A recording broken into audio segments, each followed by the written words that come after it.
Of course, South Sudan recently commemorated its anniversary of independence, but as we know, it occurred amid violence, the unresolved disputes over oil, security, borders, even citizenship. And even though this oil deal was tentatively reached, we don't really know, how that's going to play out. I mean, how optimistic are you that these two nations can resolve these outstanding issues between them? Yeah, the oil deal was key to get the terms by which they can cooperate economically on the extraction of oil. That was one terribly important thing, but it's only one.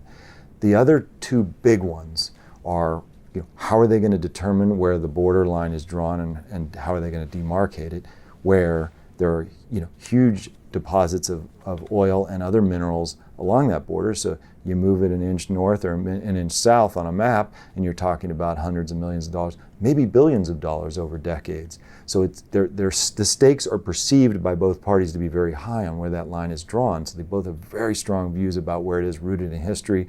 And then, of course, there's also communities on the ground on those border areas where both of them feel if we don't service their interests, then they're going to turn their ire against us. So the border issue is a big one. And then probably the biggest sticking point is this little area called Abyei. And it is a long-standing thorn in the side of Sudan, in that they've never quite been able to work out the administrative arrangements and the disposition of where it actually belongs. The people are almost 100%, the residents of there are from the Dinka tribe and identify themselves as South Sudanese.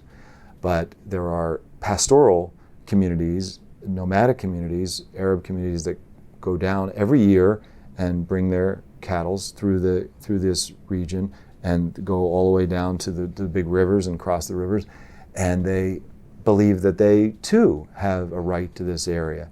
And both governments are protecting the interests of the people that they perceive to be loyal to them, and neither one has budged an inch on where this goes. Now there is an arrangement that was made, a deal that was made in that 2005 peace agreement that allowed for the referendum for South Sudan, which was supposed to give a referendum to the people of Abyei, but they can't decide who the people of Abyei are. Is it just the Dinka who are permanent residents, or is it also those Arab nomadic folks that come down through the region and maybe only live there 3 months a year, but they're there and they say this is our land too. So this has been a complete train wreck diplomatically, and I think it's just as big an issue as the oil stuff. So though they've agreed in principle on what the terms of the oil deal are, they have till September 22nd now. The African Union has given them. Thabo Mbeki, the former president of South Africa, is the mediator.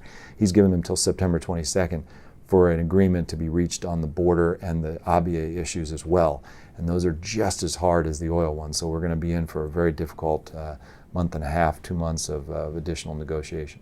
Now, John, I know you've been a severe critic of Khartoum, but to what extent do you believe that the government of South Sudan, which has been accused of supporting rebels loyal to the South in the disputed territories of South Kordofan and Blue Nile states, may also be at least partially responsible for the festering disputes? It's a dynamic that has been created over the last 30 years. It's not just a new thing. The government in Khartoum has spent a lot of its time fighting the war with South Sudan by dividing internally southern populations and giving money and arms to minority groups to attack neighboring groups to sow instability. So that's Khartoum's biggest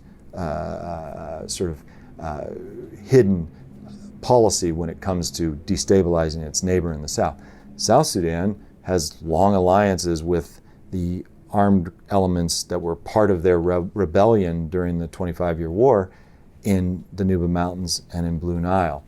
And so they will not walk away from those relationships, especially when they're under siege and being subject to terrible human rights abuses, as we've been seeing over the last year by the Khartoum regime. So both sides are supporting elements within the other who are undermining security and stability. The question is, which of those movements inside each other's territory has legitimacy? And that's a tough question. But the Nuba people, they have decades and decades of history of support for the group, the SPLA, which is the one that's fighting against the government in Sudan. They have expressed their support over and over again. They feel like they won the election when there was actually an election, but it was then stolen away from them by the regime in Khartoum. So I think that, and then once they were attacked so comprehensively by the government, I think it was very hard for the South Sudanese to stand on the sidelines when their allies were being butchered. And for a while there were massacres. And so you can see where this stuff just has a momentum that builds over years, decades, and it's not going to just stop. They're going to have to come to some real political agreements about what the disposition of these various groups are and come to a more harmonious relationship between South Sudan and Sudan before we're going to see the end of that kind of cross-border meddling.